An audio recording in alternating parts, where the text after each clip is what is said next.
It was a crisp autumn evening when I first laid eyes on the old Victorian house on Willow Street. The leaves had turned fiery shades of red and gold, creating a picturesque backdrop that masked the ominous presence of the decrepit mansion. As I stood there, shivering from both the cold and the eerie feeling that washed over me, I couldn't help but wonder why I had decided to move into this forsaken place. My name is Emily, and this was supposed to be my fresh start. A new city, a new job, and a new home. Little did I know that my new home would come with a terrifying history that would leave me questioning my sanity. The moment I stepped inside the house, a chill ran down my spine. The air was heavy with the scent of aged wood, and something more sinister, something that clawed at the edges of my consciousness. Ignoring my unease, I unpacked my belongings and tried to make the house feel like a home. But as the days turned into weeks, strange things began to happen. I would hear faint whispers in the dead of night, unintelligible voices that seemed to come from nowhere and everywhere at once. Doors would creak open, and objects would move of their own accord. I tried to rationalize it, blaming the old house's creaks and drafts for these occurrences, but deep down, I knew there was something malevolent lurking within those walls. One night, I awoke to the sensation of icy fingers brushing against my cheek. My heart raced as I opened my eyes to find a ghostly figure standing at the foot of my bed. Its hollow eyes bore into mine, and I could feel the weight of centuries of despair in its gaze. I screamed and switched on the bedside lamp, but the figure had vanished as quickly as it had appeared, leaving me trembling in the darkness. As days turned into sleepless nights, I began to research the history of the house. I discovered that it had once belonged to a wealthy family who had met a gruesome end. Legend had it that the patriarch had gone mad, driven to insanity by malevolent spirits that haunted the house. He had murdered his own family before taking his own life. My heart sank as I realized that I was not alone in the house. I was sharing it with the tormented souls of the past. They wanted something from me, something I couldn't comprehend. Their presence grew stronger, their whispers louder, and their actions more violent. One fateful night, as I lay in my bed, paralyzed by fear, I felt an invisible force pressing down on me, suffocating me. It was as if the malevolent spirits were trying to claim my soul. Desperate and terrified, I reached out to a local paranormal investigator, hoping for a solution to this living nightmare. The investigator arrived with a team of experts armed with an arsenal of equipment. They conducted a seance, attempting to communicate with the restless spirits. As they chanted incantations and called out to the other side, the atmosphere grew thick with tension. Suddenly, the room plunged into darkness, and an otherworldly shriek filled the air. I felt an overwhelming sense of dread, and the temperature plummeted. The spirits were angry, and they made their presence known in the most horrifying way possible.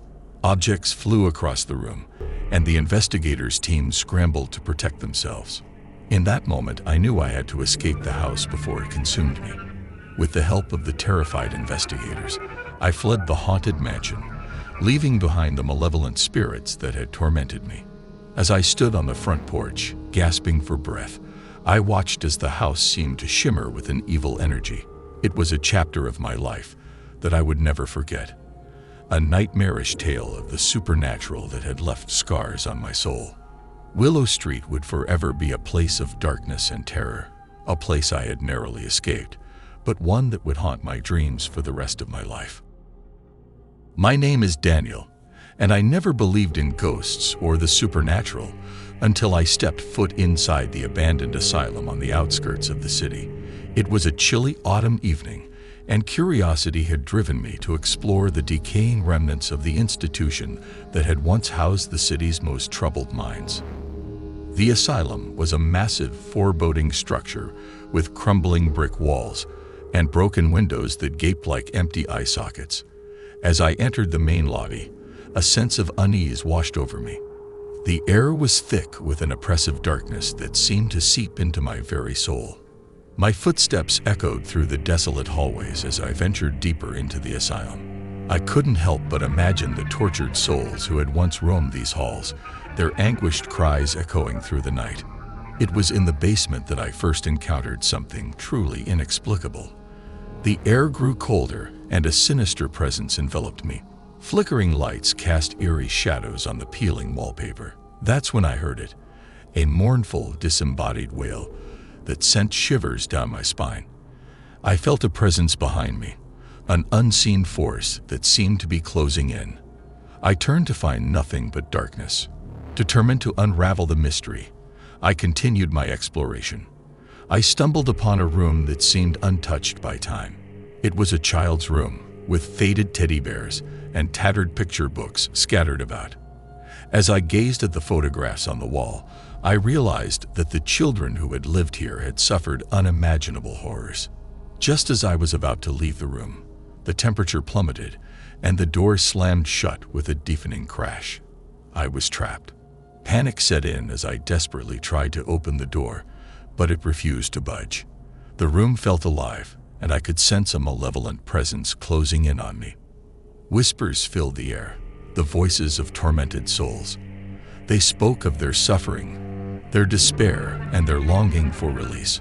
I couldn't escape their haunting cries as they swirled around me, suffocating me with their sorrow. In my desperation, I pleaded for the spirits to let me go, promising to tell their story. As if in response, the door slowly creaked open, and I stumbled out into the hallway, gasping for breath. The room had released its grip on me, but I knew I had glimpsed something truly malevolent.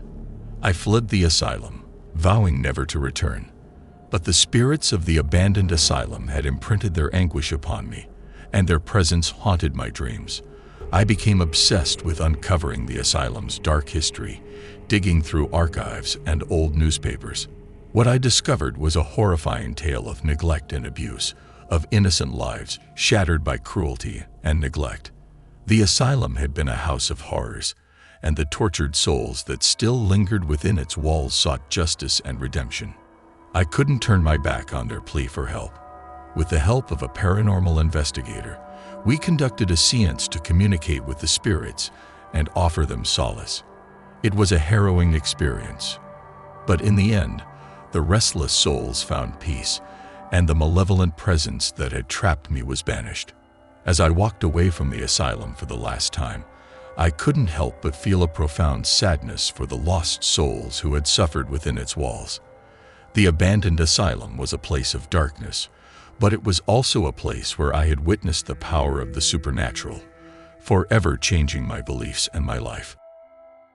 My name is Sarah, and the chilling encounter I had in the heart of the city forever altered my perception of reality. It was a late rainy night, and I had just finished a long day at the office. I stood on the dimly lit street corner, my umbrella shielding me from the relentless downpour, desperately searching for a taxi to take me home. Minutes turned into what felt like hours, and I grew increasingly frustrated as each taxi passed me by, their yellow lights disappearing into the distance. Just as I was about to give up and consider the long, wet walk home, a taxi pulled up beside me, its neon sign flickering. Relieved, I hastily climbed into the back seat, thanking the driver for stopping. However, my relief was short-lived as I noticed something odd about the taxi. The interior was shrouded in darkness, and a heavy, unsettling silence hung in the air. I couldn't see the driver's face, as it was obscured by a shadowy silhouette. Ignoring my unease, I gave the driver my address and settled into the seat, hoping for a quick ride home. But as the taxi pulled away from the curb, I realized something was terribly wrong. The cityscape outside seemed distorted, like a surreal dreamscape. The buildings were twisted and melted, the streets winding in impossible ways. My heart pounded in my chest as I asked the driver to stop and let me out. There was no response, only an eerie silence that sent shivers down my spine. Panic set in as I realized I was trapped in this otherworldly taxi, hurtling through a nightmarish version of the city. I glanced at the rearview mirror, hoping to catch a glimpse of the driver's face, but all I saw were empty, hollow eyes staring back at me.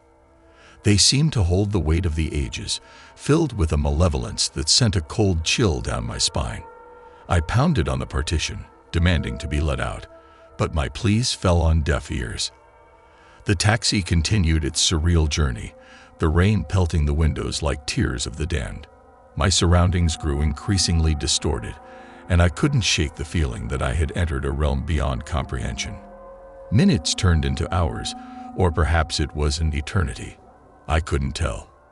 The city outside had become a nightmarish labyrinth, and I had no choice but to resign myself to this grim fate. I was trapped in a phantom taxi, a prisoner of the unknown.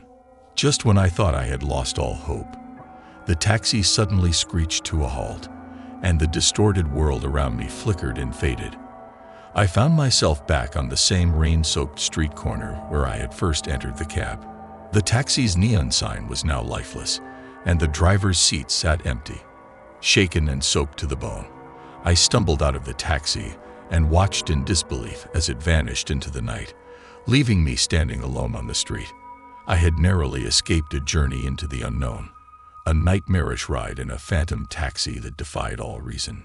To this day, I have no explanation for what happened that night, but I know that I had glimpsed a world beyond our own, a world inhabited by malevolent forces that defy comprehension. The phantom taxi had taken me to the edge of reality and back, forever haunting my dreams and reminding me that the supernatural lurks in the most unexpected places. My name is Alex, and I have always been a city dweller, accustomed to the hustle and bustle of urban life. But the city had a secret, one that I would discover on a fateful night in the depths of the subway system. It was well past midnight when I found myself alone on a deserted subway platform, waiting for a train that seemed to be taking an eternity to arrive. The overhead lights flickered sporadically, casting eerie shadows that danced along the platform. As I impatiently tapped my foot, trying to ward off the creeping sense of unease, I heard it, the faintest of whispers. At first, I dismissed it as a trick of my imagination, a byproduct of the late hour and my exhausted mind. But the whispers persisted, growing louder and more distinct. I strained to make out the words, and to my horror, I realized they were coming from the tunnel ahead. The whispers were like a chorus of tormented souls, their voices filled with sorrow and despair. I couldn't understand the words, but the anguish in their tone sent shivers down my spine. Unable to resist the eerie allure of the whispers, I ventured closer to the tunnel's entrance, peering into the darkness. The subway tunnel seemed to stretch endlessly into the abyss, its walls adorned with graffiti and patches of darkness that seemed to pulse with a malevolent energy. The whispers became more urgent, and I felt an irresistible pull, drawing me deeper into the tunnel. It was as though an invisible force was compelling me to uncover the source of the haunting voices. As I ventured further into the tunnel, the atmosphere grew colder, and the air grew thick with a sense of foreboding.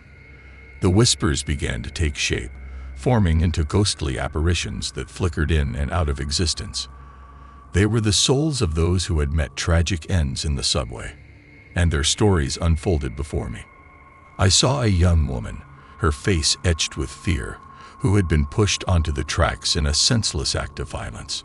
I witnessed a desperate man, tormented by the weight of his failures, who had chosen the subway as his final escape from the world.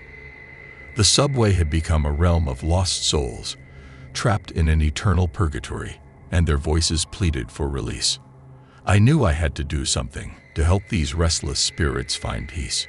With trembling hands, I reached out to one of the apparitions, and to my astonishment, my touch connected with an otherworldly energy. It was as though I had bridged the gap between the living and the dead. In that moment, I made a solemn promise to the lost souls of the subway. I would not rest until their stories were heard, until their presence was acknowledged, and until they found the redemption they so desperately sought. Over the following weeks, I dedicated myself to uncovering the tragic stories of those who had perished in the subway. I gathered their names and stories, and with the help of sympathetic volunteers, we organized a memorial service to honor their memory. As we stood on the same subway platform where I had first heard the whispers, A sense of peace washed over me.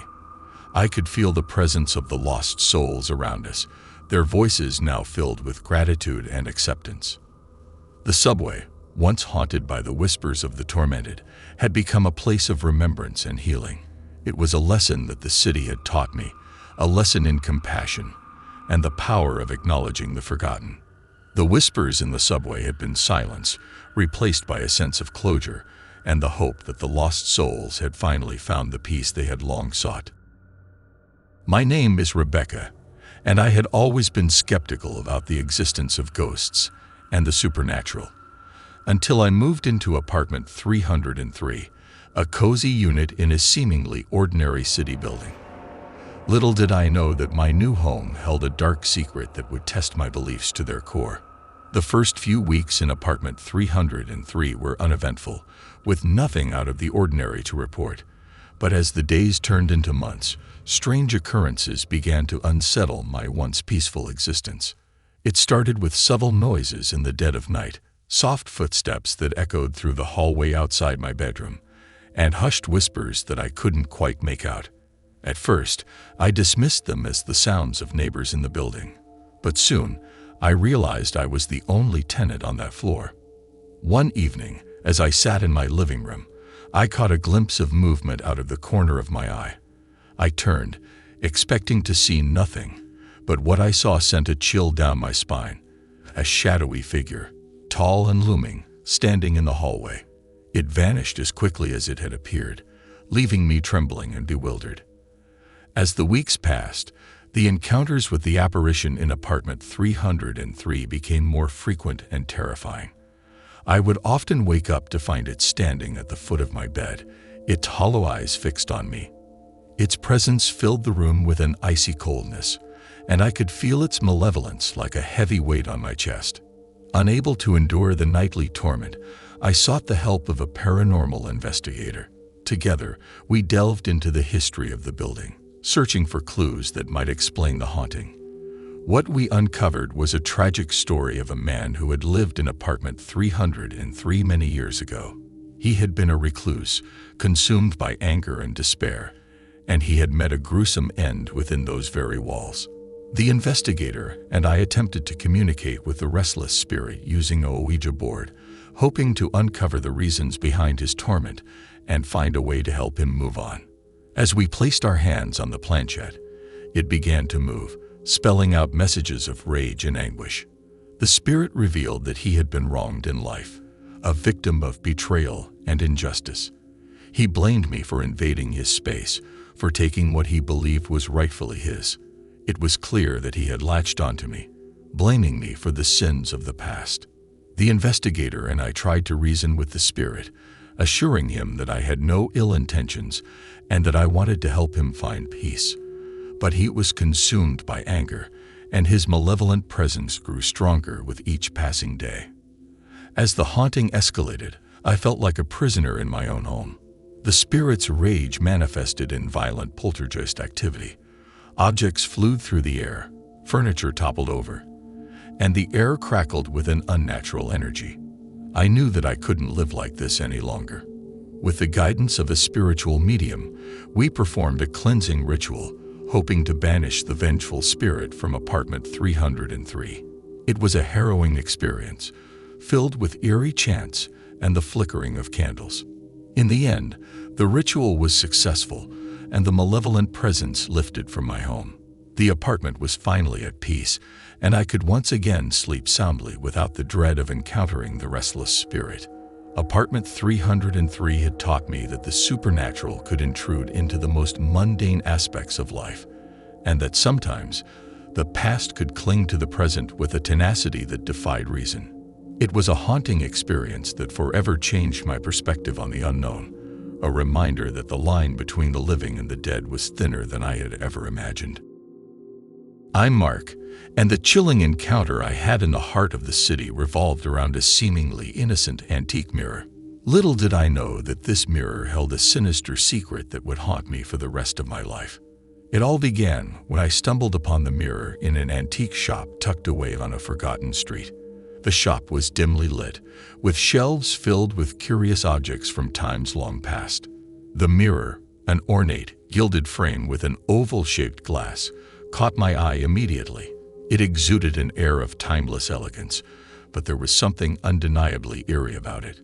I decided to purchase the mirror, drawn to its unique beauty and the intrigue it stirred within me. Little did I know that this decision would unleash a nightmarish sequence of events that would forever alter my perception of reality.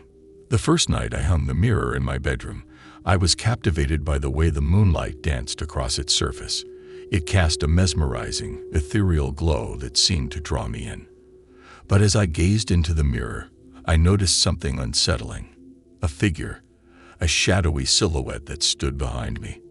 I turned around, expecting to find nothing, but the room was empty. It was then that I realized the figure was only visible in the mirror. It was as though there was someone, or something, lurking just beyond the reflection, hidden from view. As the nights passed, I became increasingly obsessed with the mirror.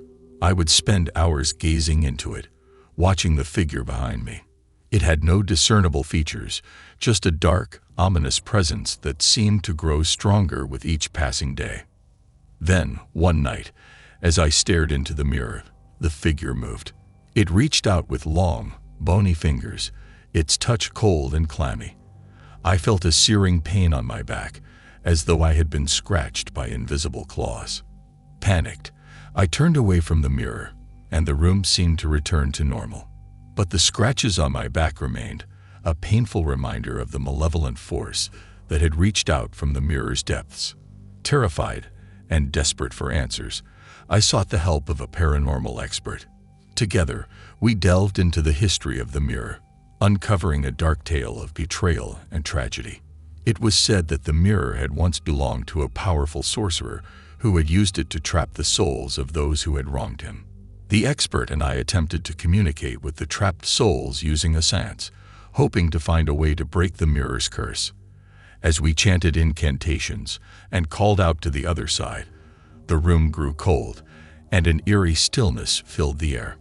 Suddenly, the mirror seemed to come alive, its surface rippling like dark water. The trapped souls began to manifest, their anguished voices filling the room. They spoke of their torment, of the endless suffering they had endured at the hands of the vengeful sorcerer. I could feel their pain, their longing for release, and I knew that I had to help them. With the guidance of the expert, we performed a ritual to break the mirror's curse, a complex and dangerous undertaking. As we completed the ritual, a blinding light emanated from the mirror, and the trapped souls were freed. Their presence vanished from the room, leaving behind a profound sense of emptiness. The mirror, once a source of fascination and dread, now stood silent and inert. The curse had been broken, and the malevolent force that had haunted me had been banished. The experience with the midnight mirror had left me shaken, but it had also shown me the power of the supernatural, the depths of human suffering, and the importance of helping those trapped in the grip of dark forces.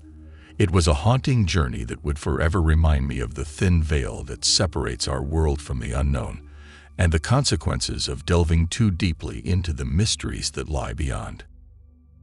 I'm Jennifer, and my chilling encounter with the supernatural unfolded in the heart of the city through a series of mysterious phone calls that defied explanation. It all began one rainy evening when I received a phone call on my landline, a relic of a bygone era that I rarely used. The voice on the other end was distorted, a cacophony of whispers and static that sent a shiver down my spine. I strained to make out the words, but they were unintelligible, like a haunting murmur from another world. I hung up, assuming it was a wrong number or a telemarketer with a glitchy connection. But the calls continued, each one more unnerving than the last. The voice grew clearer, and I could now discern a sense of urgency and despair in its tone. It was as though someone was trying to communicate with me from beyond the veil of the living. Curiosity got the better of me, and I decided to record the calls to analyze them later. As I listened to the recordings, I realized that the voice was repeating a single phrase: "Help me, Jennifer. Help me, please." It sent a chill down my spine, as the voice seemed to know my name, a detail I hadn't disclosed during the calls. Haunted by the eerie messages, I sought the help of a tech-savvy friend to trace the calls. But to our astonishment, the phone record showed no incoming calls during the times I had received them. It was as though the calls had never happened, leaving me to wonder if I was losing my mind.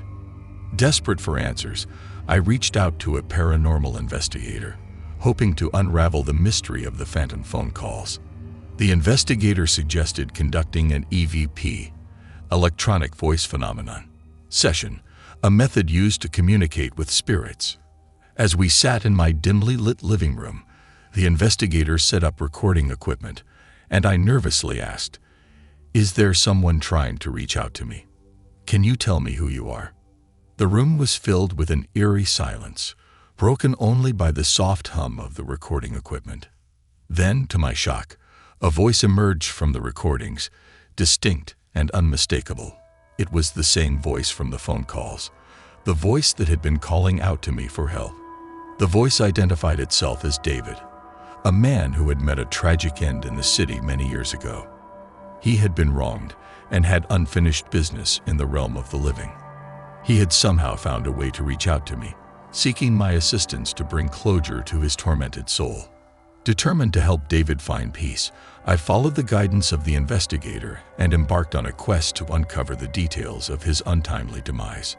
Through extensive research and visits to local archives, I unearthed a dark chapter in the city's history, a story of betrayal and injustice that had led to David's death. Armed with this knowledge, I returned to my home and conducted a ritual, a way to connect with David and offer him solace. As I lit candles and chanted incantations, I felt a presence in the room, a powerful but benevolent force that filled the space with warmth. Through the ritual, I helped David confront the injustice that had bound him to the world of the living. He expressed his gratitude for my assistance and, with a sense of peace, moved on to the afterlife, leaving behind a feeling of serenity and closure. The phantom phone calls had been a surreal journey into the supernatural, a reminder that sometimes the departed may reach out to the living in search of resolution. It was an experience that forever changed my perspective on the mysteries of the unseen, and a testament to the power of compassion and the importance of helping those in need, even when they exist beyond the realms of the living. I'm Sarah, and my eerie encounter unfolded in the heart of the city's beloved amusement park, where an innocuous-looking carousel held a malevolent secret. It was a warm summer day when I decided to visit the city's iconic amusement park, a place I had cherished since my childhood. The park was bustling with laughter and excitement, but as I approached the carousel, an unsettling feeling washed over me. The carousel was a beautiful antique, adorned with intricately carved horses and twinkling fairy lights.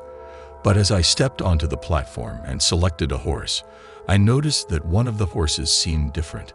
Its eyes were dark and lifeless, and its expression was frozen in a grotesque snarl. Ignoring my unease, I settled onto the horse and waited for the ride to begin. The moment the carousel started to turn, a chill swept over me. The air around me grew cold, and the cheerful music that usually accompanied the ride was replaced by a haunting, discordant melody.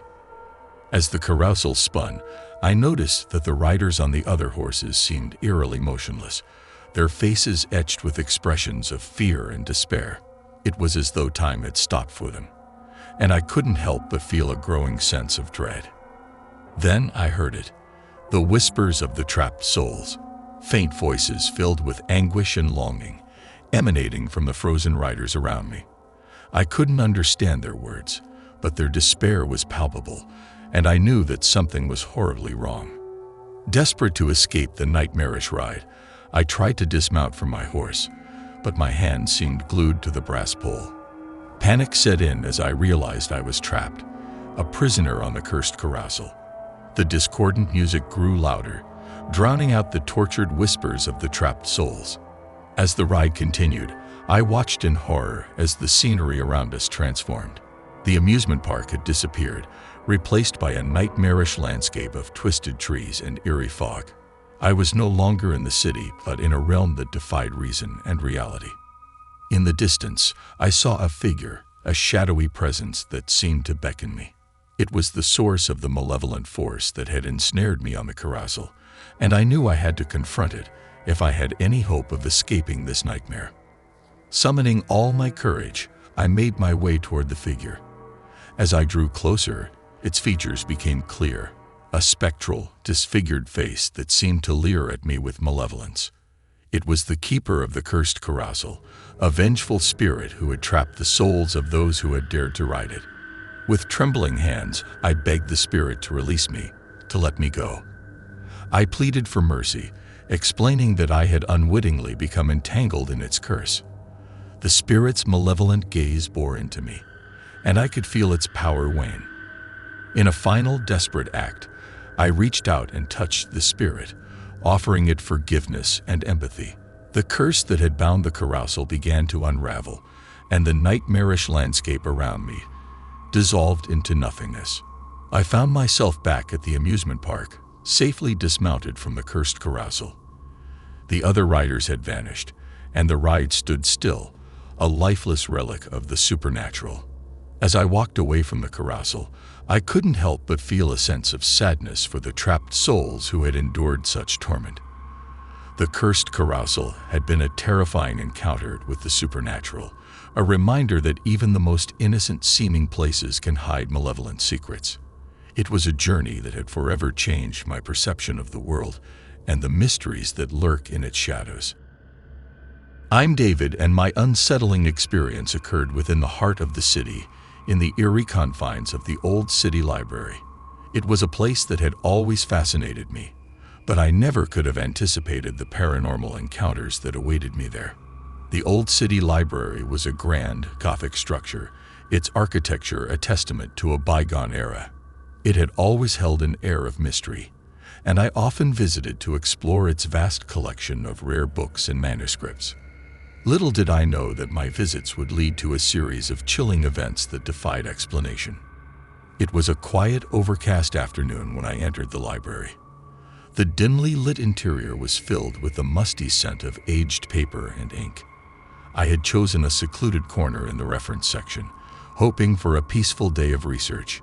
As I delved into a particularly ancient tome, I felt an odd sensation, a sudden drop in temperature and a strange, prickling sensation on the back of my neck. I glanced around, but the library appeared empty, with only the soft rustling of pages and the occasional cough breaking the silence. I tried to shake off the unease and continued reading, but then I heard it, the faintest of whispers, like the soft murmur of a distant conversation. I strained to listen, but the words remained unintelligible, like fragments of a forgotten language.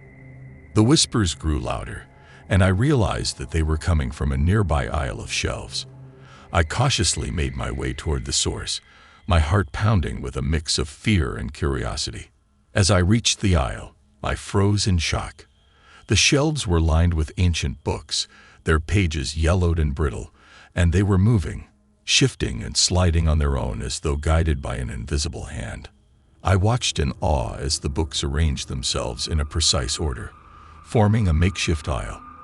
Then I heard a voice, a melancholic and spectral voice that seemed to echo through the library. It spoke of forgotten knowledge, of secrets hidden in the pages of ancient texts, and of a restless spirit bound to the library's depths. The voice identified itself as Elizabeth, a librarian who had once worked in the old city library many decades ago. She had been a guardian of knowledge, but in her quest for hidden truths, she had delved too deeply into the arcane and unleashed a malevolent force that had trapped her within the library's walls. Determined to help Elizabeth find peace, I delved into the history of the library, uncovering the events that had led to her tragic fate. It was a tale of forbidden rituals and dark sorcery that had bound her spirit to the library for eternity. With the guidance of a paranormal expert, we conducted a seance to communicate with Elizabeth and offer her solace. The library seemed to come alive as the temperature dropped and a soft, ethereal light filled the room. Elizabeth's presence materialized before us, a spectral figure bathed in a gentle glow. Through the seance, I implored Elizabeth to forgive herself for the mistakes of her past and to release the malevolent force that had bound her. It was a heart-wrenching conversation, filled with sorrow and forgiveness. As the seance concluded, I felt a sense of closure wash over me. The library was still and silent, and Elizabeth's presence had dissipated. It was as though a weight had been lifted from the old city library, and I knew that Elizabeth had finally found the peace she had long sought.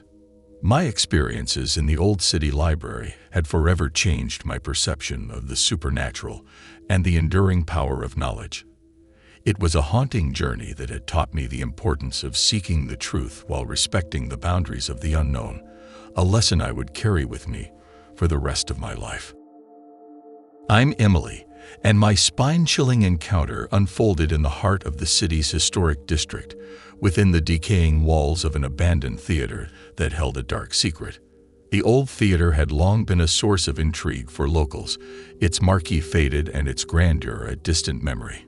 It was said to be cursed, with tales of unexplained accidents, mysterious disappearances, and strange happenings that had plagued the place for decades.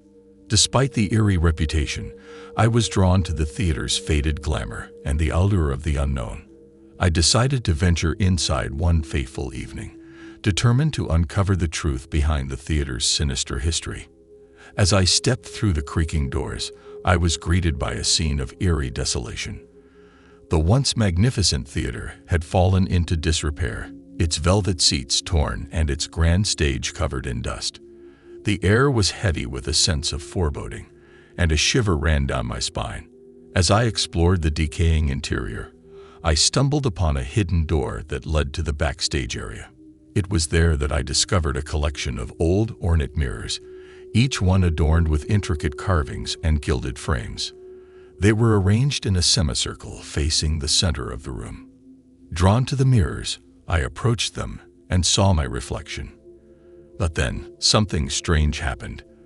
The reflection in the mirror began to move independently of me, as though it had a life of its own. It mimicked my movements, but with a twisted, malevolent grin that sent a chill through my soul. Panicked, I stepped away from the mirrors, but my reflection remained trapped within one of them, its malevolent grin growing wider with each passing moment. I could feel a sinister force at play, something ancient and dark that sought to ensnare me. Desperate to escape, I reached out to one of the mirrors, and to my astonishment, my hand passed through the glass as though it were a veil.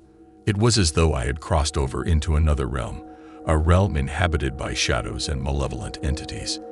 In this shadowy realm, I encountered a spectral figure, a forlorn and tortured soul that had been trapped within the mirrors for centuries. The figure identified itself as Victor, a former actor who had met a tragic end on the theater's stage many years ago. Victor revealed that the mirrors were cursed, a result of a dark ritual performed by a deranged magician who had sought to harness the power of the shadows. The mirrors had become a gateway to a realm of darkness, trapping the souls of those who had dared to cross their threshold. Determined to free Victor and the other trapped souls, I embarked on a quest to break the curse. With the guidance of a paranormal expert, we performed a complex ritual that involved reciting incantations and channeling the power of light. As the ritual reached its climax, the mirrors began to tremble, and the malevolent force that had bound Victor and the others started to dissipate. I watched in awe as the shadows within the mirrors writhed and contorted, before finally vanishing into nothingness. The theater was filled with an eerie stillness, and the mirrors were now lifeless, their cursed power broken. Victor, his tortured expression replaced with one of gratitude, appeared before me, bathed in a warm, ethereal light. With a heartfelt farewell, Victor and the other trapped souls moved on to the afterlife, leaving behind a sense of peace and closure that filled the abandoned theater. The curse had been broken, and the darkness that had haunted the place for so long had finally lifted. My encounter in the abandoned theater had been a surreal journey into the supernatural, a reminder that the past can cast a long shadow, and that sometimes the key to breaking a curse lies in confronting the darkest corners of the unknown. It was a haunting experience that would forever change my perception of the world and the power of the human spirit to bring light to the darkest of places.